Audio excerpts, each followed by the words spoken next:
Well, hello xenographers everywhere, and welcome to another episode. If, like me, you like a bit of the blurry stuff in the back of a shot, you need a lens that can come up with the goods. Not only that, but the lens needs to be able to produce pleasing blur without being too harsh or busy, and of course the best blur has a bit of individuality, a bit of character, and, if possible, a little bit of magic too. I've put together 5 vintage lenses, 350mm, 2 135mm. They're all readily available and not particularly expensive, and a good one will last you many years. We'll start with a 50mm, the Pentax Takuma F14. I tested this lens recently against a Zuiko f1.4, and if you've seen the video, you'll know that I was initially a little underwhelmed. But as I've used the lens more and got to know it better, I have to say it's really grown on me. This is a lovely lens. It's beautifully made, it makes some lovely images and some very beautiful blur too. It renders point light sources beautifully. They become circular in the centre and a bit more elliptical towards the edges, and they're of a very nice quality indeed, and they give a beautifully soft feel to an image. Distant blur is abundant and wonderfully soft. Everything just melts into everything else, and you end up with a beautifully soft background where shapes and forms merge into each other like an abstract painting, throwing the subject into sharp relief. It's a sharp enough lens so any well-focused subject really stands out.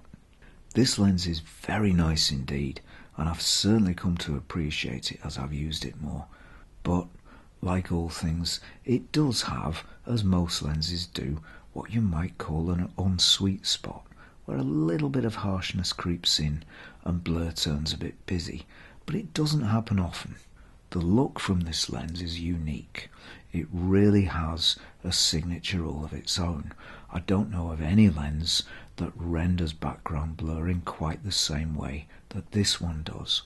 There's a sparkle to it, there's a magic to it. It's absolutely delightful. Next up, we have the Helios 44, or, in this case, the 44-2. They're almost identical. And in my view, this is one of the best value bokeh-producing lenses available today. It's an exact copy of the 1930s Zeiss Biotar, and they were made in the millions.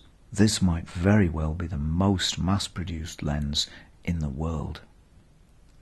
Over the past few years, it's become something of a cult lens because, under the right circumstances, it gives a swirl effect to the background blur, a little bit like that from a Petzval lens.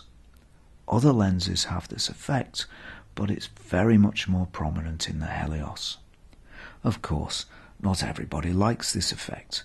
I've spoken to several people who just don't get it, but personally I love it.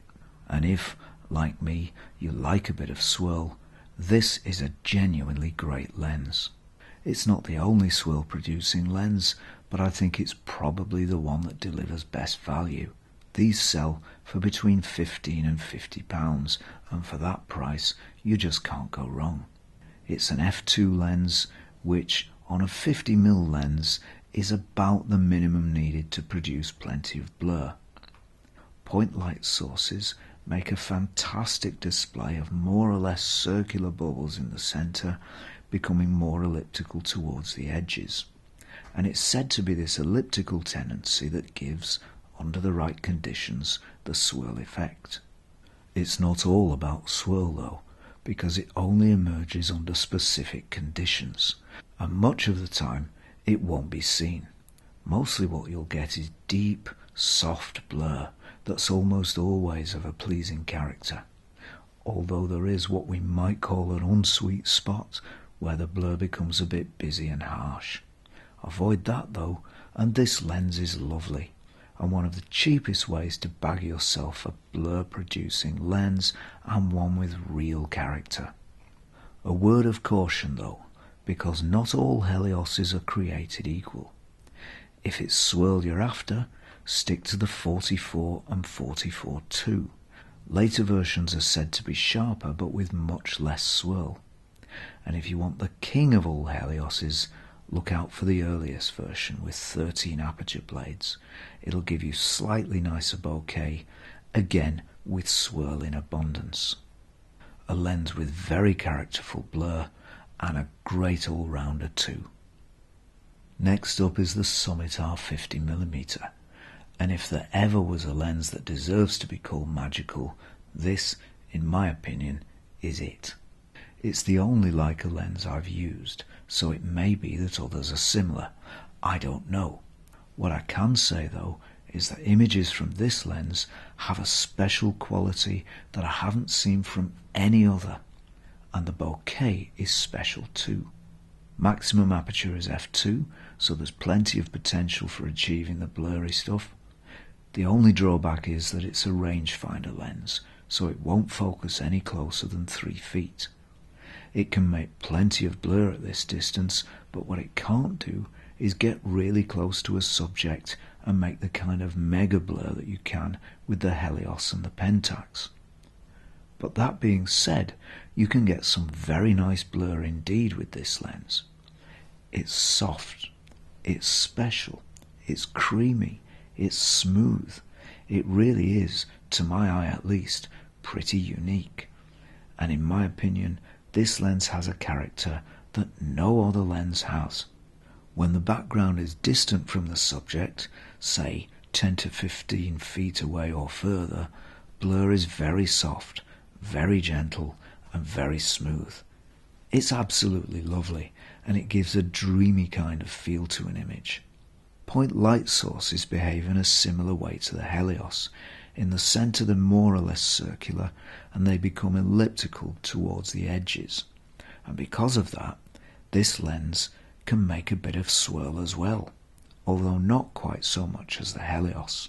Technically speaking then, it does have similar qualities to the Helios, but the Leica has a different signature look, and it does everything else just that little bit more nicely. And it's very hard to quantify exactly how it does that.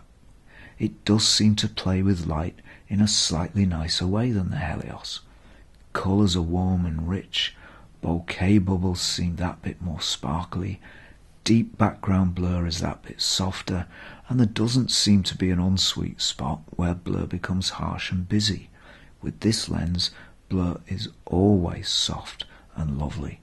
It separates the subject from the background very effectively.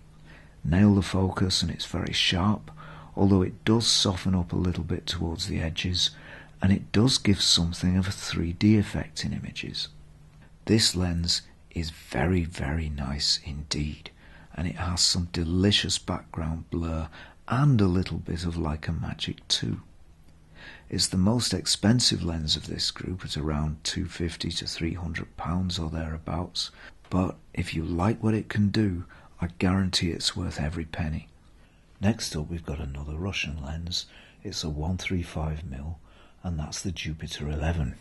I wasn't too sure whether to include this lens in this review because its maximum aperture is f4 and it doesn't make the kind of very blurry background that some of the other lenses can make. What it does make, however, is blur with a very, very nice quality. This really is a lovely lens. Deep background blur has a wonderful quality. It's very, very soft, it's very creamy, it's very smooth.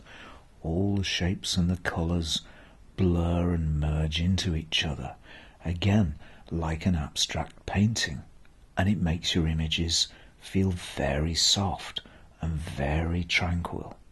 There are plenty of other lenses that can make more blur, but few of them make blur that's quite as nice as this. Dreamy, delicious, delightful, choose whichever of those words you like. They can fairly be applied to this lens. It really is that nice. It's great for street work as well because, As it's a long lens, it separates the subject from the background even when the subject's fairly far away.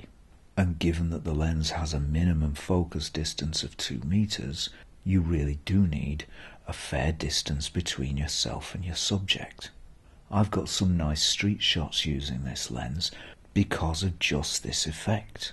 It gives you plenty of reach and it separates the subject from the background. It has a real 3D effect.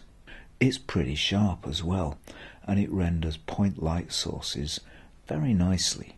You don't get huge bubbles like you do with the Pentax, but you do get bubbles, and they're of a very nice character and quality.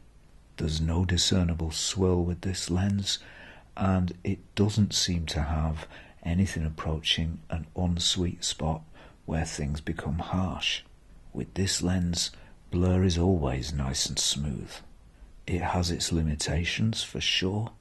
The minimum shooting distance is one, the f4 maximum aperture is another, but if you can shoot around these, this really is a very nice lens indeed, and it's an absolute bargain at the moment as well. Perhaps because it's a rangefinder lens, and the 135mm focal length doesn't seem to be terribly popular for rangefinder cameras. So there's not a lot of demand for this lens, and as a result it's very cheap. You can find a good one of these for £20 to £30, possibly less, so I think that makes this one the bargain of the bunch. Next up is another favourite of mine. That's the Olympus Zuiko 135mm f3.5, and this lens will give you blur by the bucketful. It's a great little lens. It's very small, as all the Zuikos are, and this lens too really is a bit of a bargain at the moment. They go for around £30 to £40 or thereabouts. Minimum focus distance is 1.5 meters, and it will give you the blurry stuff in abundance. There's just no shortage of it with this one at all. Point light sources in the background become beautiful bubbles. It gives an absolutely delicious feel to the background of a shot. It's soft, it's smooth, it's delightful, it's lovely. If you're looking for bubbles on a budget, this is the one to go for. Blur in the deep background is very, very soft indeed. Forms and colours merge into each other. You just get a big wash of blur. It gives your images a really nice feel, and there's quite a strong 3D effect with this one too.